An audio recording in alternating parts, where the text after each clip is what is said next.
G'day guys, we've got a calculus question here for you today where we've got a point P is moving along a curve whose equation is y equals x cubed plus 56 all square rooted. When P is at 2, 8, y is increasing at a rate of 2 units per second. How fast is x changing? Okay, so the question we're being asked to find dx over dt.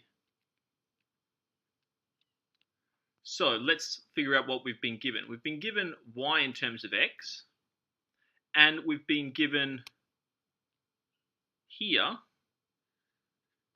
we've been given y in terms of t. So we've been given dy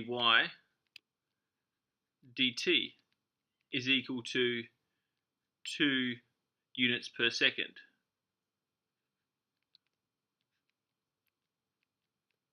Cool.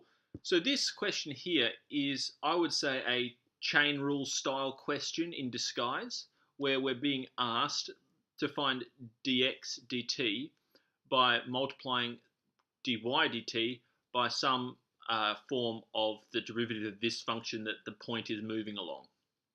So let's have a look at the derivative of this function. All right, so if we have y equals the square root of x cubed plus 56, I'm going to rewrite that to start with as y equals x cubed plus 56 all to the power of a half. Now I always do this just to make sure I don't make any mistakes. If you guys go straight to the square root from here, well, that's your prerogative, but this is the way I do it. So from here we can compute the derivative. We're going to go dy dx, and this is equal to, we take the half down, times by the brackets stay constant, x cubed plus 56. So this is a part of the chain rule. I take 1 off the power, and then I multiply by the derivative of the inside. Cool. So we can simplify this.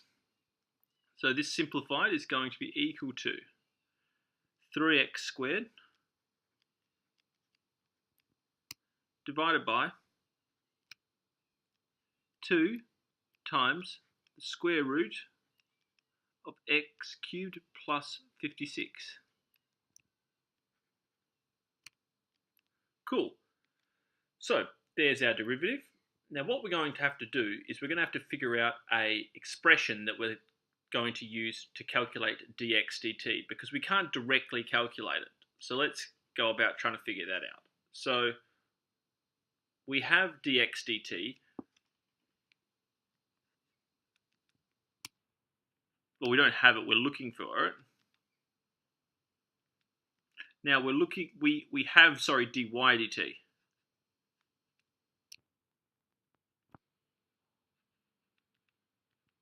Now to get dx dt, we're going to have to cancel out the y's. So in the denominator, we're going to have a y, a dy.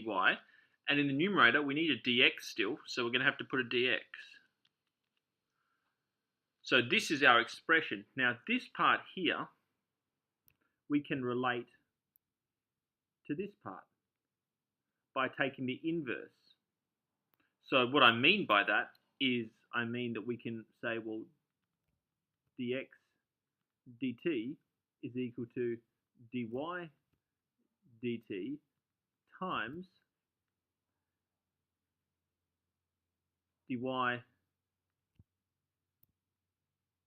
dx to the negative 1. Cool. So this and this are equivalent. So now what we're going to do is we're going to just put in all of the numbers that we know. So first of all, we have to calculate what dy dx is at x equals 2. So over here I'm going to do that. I'm going to calculate dy dx when evaluated when x is equal to 2. And that's going to be 3 times 2 squared, which is 4. So 3 times 4 is 12.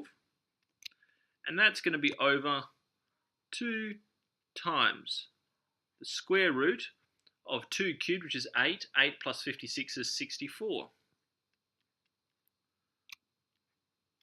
which is equal to 12 over 2, we'll simplify to 6 over 1. 1 times 8. 6 over 8 is equal to 3 over 4. Cool. So, we now have all of the bits and bobs that we're going to need to compute this derivative dx dt. So let's finish it off. So we're going to calculate dx dt when y is increasing at 2 units per second. Well, what we're going to do is we're going to go, well, dx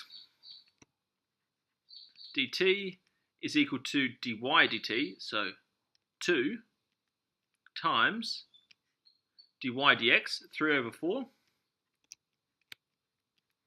the power of -1, which is equal to 2 times 4 over 3, or 8 over 3 units per second. So there's our solution right there. So you can see this problem here, the hardest part is noticing that it's a chain rule to start with. Like in terms of the chain rule I'm talking about, it's not finding the derivative of this, although it does involve a bit of chain rule. I'm talking about the fact where we're relating x in terms of time, y in terms of time, and then the derivative of y in terms of x. This part here is what I'm talking about. The fact that you have to do this related rates style section of it. So this is the part which I would, in an exam, find the most tricky to identify. I guess because I've seen a lot of these, before. When I see y is increasing at 2 units per second, and I have something that's relating y to x, this is kind of the giveaway for me that, it's going to be a related rate style question. So guys, I hope this video helped. If it did, do me a favor, give me a thumbs up. If you liked it enough, subscribe to my channel. I put out new videos almost all the time. Well, almost all the time on physics, chemistry, maths, and whatever questions you guys have. So until next time, guys, enjoy your maths.